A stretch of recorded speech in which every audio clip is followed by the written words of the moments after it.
Good evening, everybody. Thanks for joining us tonight on such a short notice. We're joined tonight by Jasmine Fawn.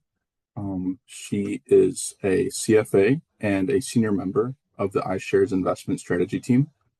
The team analyzes markets and macro trends to provide actionable market insights across asset classes using iShares ETFs. Jasmine is based in New York and works with both institutional and USWA teams to deliver iShares content directly to clients. Prior to this role, Jasmine was a member of BlackRock Solutions, Aladdin business, and helped clients leverage Aladdin's portfolio management capabilities, along with risk and analytical tools.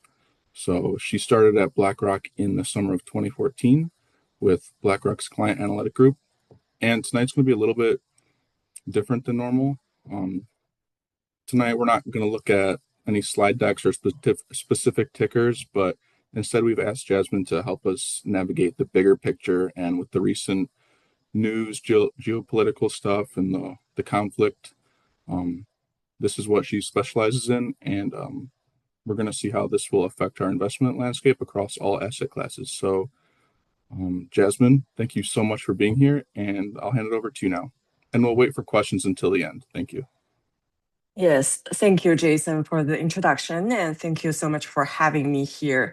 What I want to do today is to first share with you guys how BlackRock views the most recent geopolitical event and how we are thinking about the market impact, given what had happened in the past couple of weeks. And also, I want to talk about how it is impacting portfolios and how investors should think about investment ideas, incorporating what's happening on the geopolitical front as we plan investment allocations in 2026. I know we'll have 5 to 10 minutes towards the end for Q&A, so feel free to come up with any questions, and then we'll make sure that we get to those towards the end of the call. So first of all, what had happened, you probably have been hearing and seeing everything on news over the past couple of weeks. But the US and Israel launched one of the largest joint military operation targeting Iran's defense and security infrastructure end of February, eliminating key governing members, including Iran's supreme leader. Iran had responded quite quickly with strikes across Israel and also against US assets in the region, impacting a lot of Gulf nations as well. And I want to say this has been one of the largest geopolitical shock to the world and the largest since 2022, both in terms of the scale of military actions and also the potential disruption in energy production. Initially we didn't really see direct target, Iran direct targeting energy infrastructure, but in the past 2 to 3 weeks, we have seen a lot of damages to local infrastructure. More recently, we have seen, damage to natural gas infrastructure in Gulf region. This had contributed to the sharpest price move in both crude oil and natural gas prices since 2022. Crude oil prices spiked over 50%, and natural gas prices moved even more aggressively because it has been more sensitive to the specific region for shipping and production. And what's also more important is that it is not just energy prices that we're talking about. We're really looking at the Strait of Hormuz as an important transportation route for many important manufacturing ingredients, such as plastic, such as aluminum. A lot of the commodity imports and exports from the regions are being really impacted, and obviously impacting Asia and European economies, as those regions are a bit more reliant on Strait of Hormuz for their supply chain shipment. So this is why we're seeing a bit more pronounced reaction in energy markets, being the main transmission channel for the shock, but also, we have seen a bit of broad impact in commodity and also a bit worries about global supply chain if this is going to be become a sustained problem. At the moment, there is really no clear resolution that we can see in the near term. The key issue from a market perspective is the duration and how much disruption is going to go into the supply chain side of the story, with the closure of Strait of Hormuz impacting more than just energy products. That said, we do believe that the energy disruption itself is actually closer to the end than the beginning, of the crisis. Again, that doesn't mean that we're going to see the resolution of the conflict. We might see prolonged tensions in the region and more headline news coming from a military attack perspective. But the physical disruption is actually normalizing. Earlier this week, we actually saw the first non-Iranian ship making through the Strait of Hormuz when keeping tracker on. A lot of ships were trying to pass the strait, but they were so scared that they hided, the tracking system on the ships. So this week we have seen a bit more successful examples of ships actually passing through the strait, and we do expect a bit of more normalization now. The actual military attacks in the regions are calming down a little bit compared to what was like 2 weeks ago. But also there will be additional released supply coming in the next couple of weeks, coming from IEA, coming from Russia. When we look at energy prices or we look at energy disruption, we do think there is a bit of a more positive outlook. What's more important is that actually heading into 2026, we started the year with global oversupply of oil, right? So without the shock, we were actually in an energy bear market, and as you know, we saw an excess supply, across different, oil resources. On the political front, I am also a little bit more positive because globally, most countries are going to be negatively impacted by energy prices. So both US and China are actually very aligned in this particular topic, pressing Iran and all the Gulf nations to reach some compromise, at least not, for the world to see prolonged disruption in the region. And for the US administration, I think this is an important topic because with upcoming midterm election, there is a little bit more urgency to make sure that energy prices can go down. Again, I want to emphasize that this doesn't mean we see a quick resolution to the conflict itself. We're really just talking about the physical disruption of shipping and energy production in the region. And also the global supply of energy might become more normalized over the next couple of weeks. So we are more likely to see energy prices below $100 per barrel than above $100 per barrel. So what does this mean for investors? I want to spend the next couple minutes talking about some takeaways and what we should be focusing on for investment and portfolios. The first thing is that from a historical perspective, geopolitical volatility or periods of elevated geopolitical event-led volatility have always been actually quite useful or helpful time periods for investment opportunities. When we look at 90 days of performance post geopolitical shocks, post the breakout of the shocks during 24 historical events in the past 50 years, by the end of 90 trading days, equity prices, fixed income prices, major assets prices actually recover quite a lot from that initial shock. Which means that investors who were patient, who were a bit more objective, were able to take advantage of the dips that got created during those type of shocks.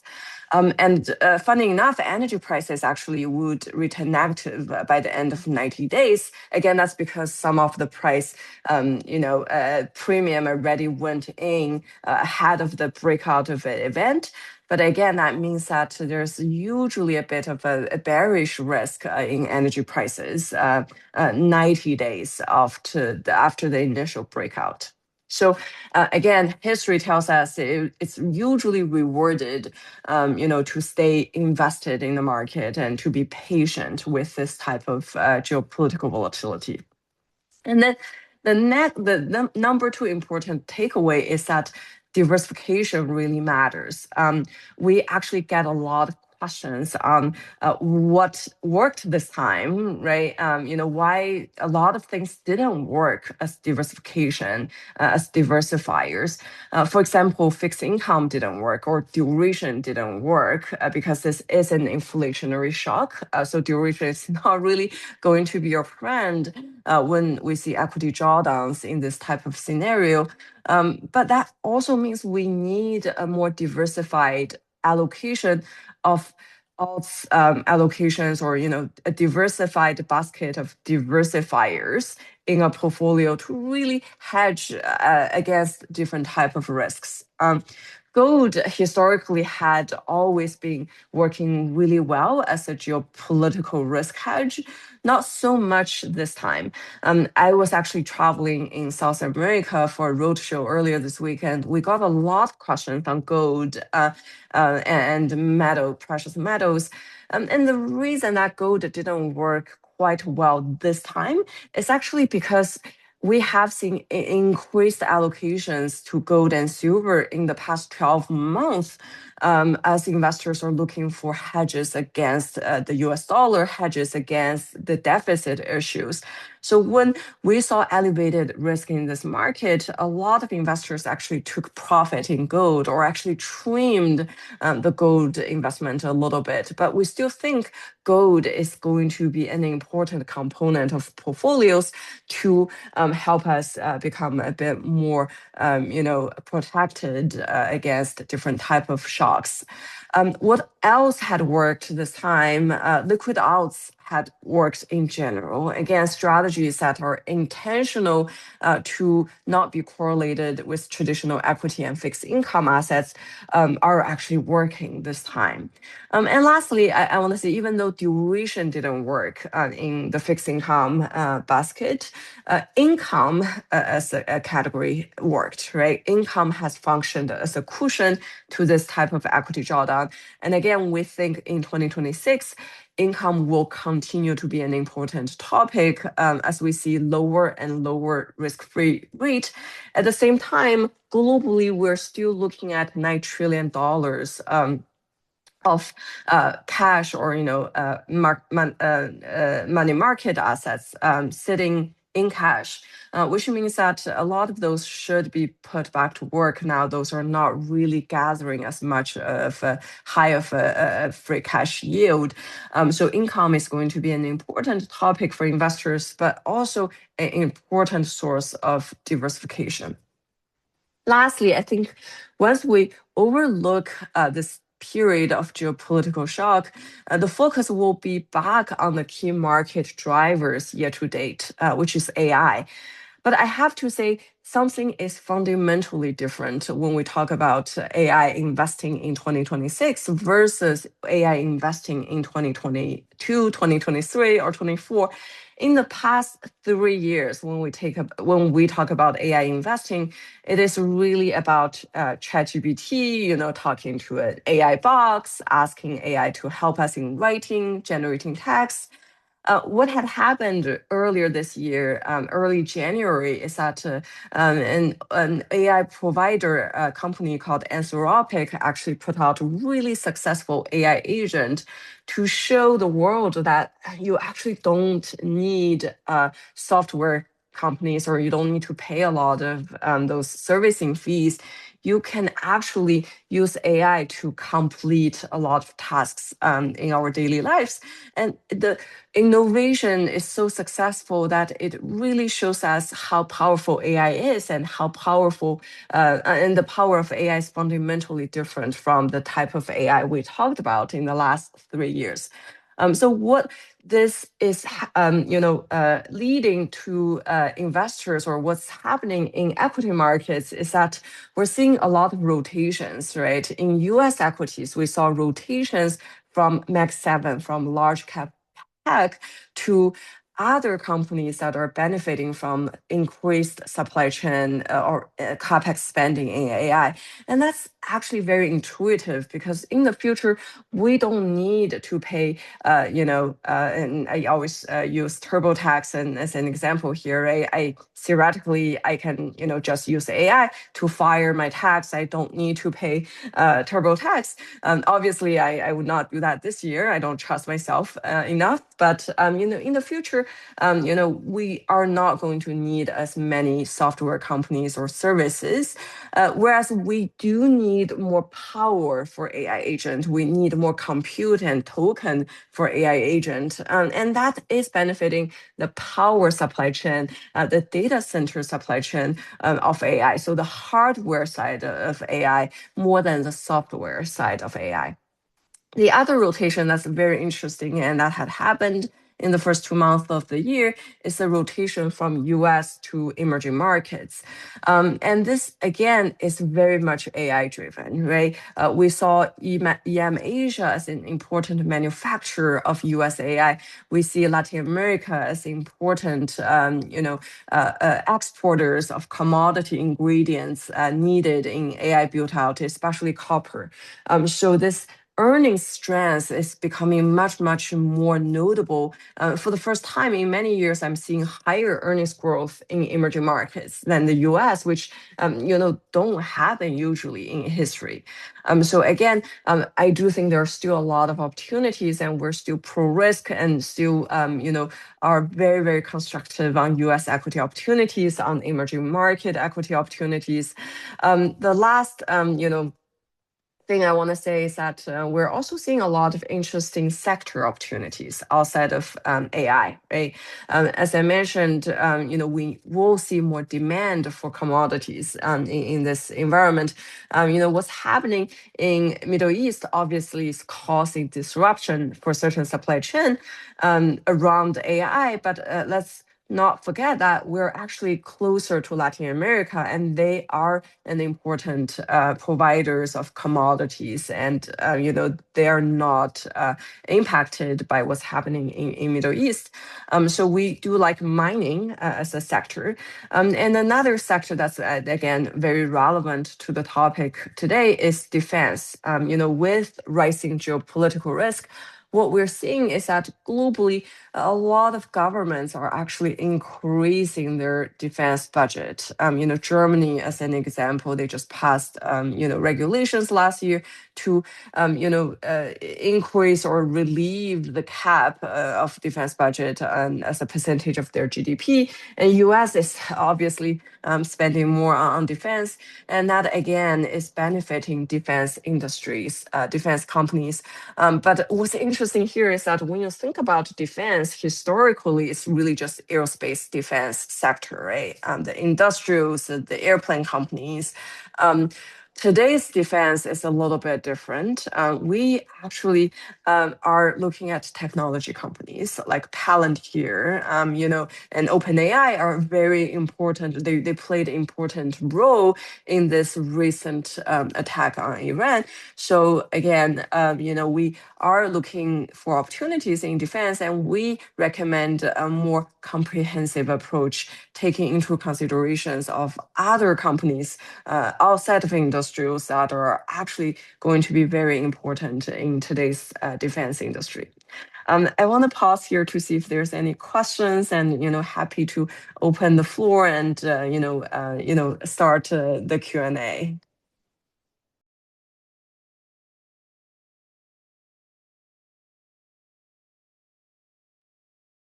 If anybody has a question for Jasmine, you can either put it in the chat or you can unmute yourself. Um, I think I can start with the first question. I've got one. So, as someone that looks at the stock market every day, do you think it's been a little too relaxed about the latest global tensions, or do you think maybe that was already baked into it? Because since this war or conflict started, we haven't had a sharp decline. It's just been flat to slowly declining. Yeah, that's a great question. I think when we look at equity market performance and when we look at energy prices and what's being priced for the future, right? I think it's actually quite consistent, even though crude oil price shoot up as much as to $120 per barrel, now back below 100, significantly higher than where it was before.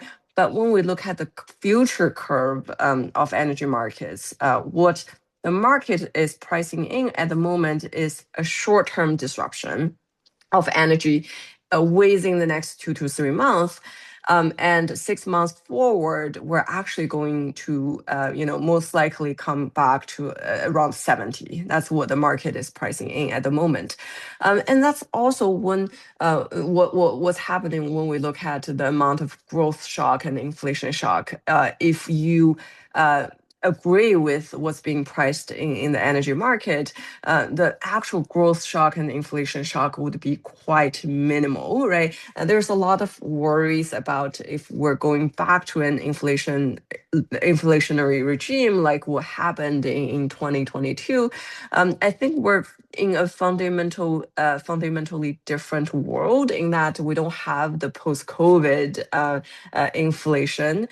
We are also in a path of this disinflation in that slower labor market. We're calling this a low hiring environment. That's actually quite negative to wage inflation. So without the shock, we should see inflation actually coming down gradually, right? So there's less concern this time about how inflation is going to be a threat to equity markets in the U.S.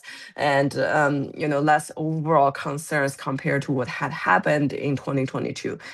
That said, I think there is potentially a tail risk here in that what happened if the energy price actions or supply chain behaviors don't play out the way the market is expecting it to be, and that's the kind of the scenario that equity market is not pricing in quite aggressively at the moment. But again, going back to the historical price story, I think what the market is pricing in is pretty logical in that I do think there's still such strong conviction in U.S. equity stories, in the strong earnings that we expect in 2026 here. So there is really not a lot of concerns from clients that we're hearing from. Yeah, thanks for that answer. That makes a lot of sense. Yeah. If there anyone else has a question, you can type in the chat or unmute yourself anytime. We'll wait at least 1 more minute, maybe.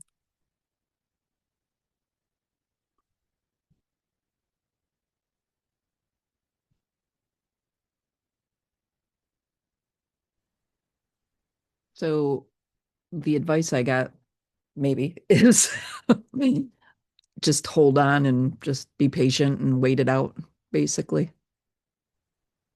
Yeah, I think that's the right message to investors, but also the right message to clients who might be worried and who are watching news every day and just emotionally become very very negative.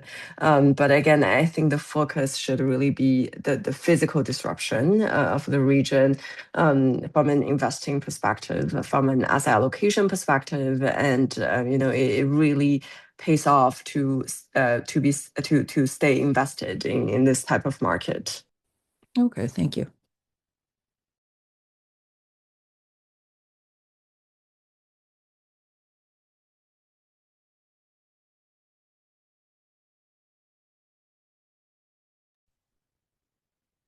I've got one more question if no one else does. Just to keep going on something. we've been hearing a lot about countries moving away from global trade with the tariffs and other stuff that's been happening.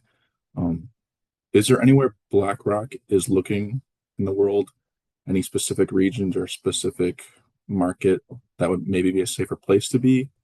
Or, yeah, what are your thoughts about that type of thing? Yeah, first of all, I want to say that from a globalization perspective or trading volumes perspective, we actually have not seen drastic decline of global trading volumes as a result of tariffs. But what's actually interesting is that we are seeing an acceleration of reshoring, in that this had really benefited Latin America, as a place for potential more factories and plants, given it's much cheaper to produce, and also you can avoid some of the tariffs on the commodities. And also, what we are seeing is that China and EM Asia are still producing a lot. They're the key manufacturers for U.S. consumers, but instead of shipping everything directly to the U.S., now they're actually shipping items to Canada, to Latin America, to avoid that direct tariffs. So again, what this means is that the supply chain is just taking longer when we're thinking about the type of trades between Asia and Americas. But from a data point perspective, we have not seen a decline of those type of trades, but just an acceleration of reshoring that would potentially benefit Canada and Latin America.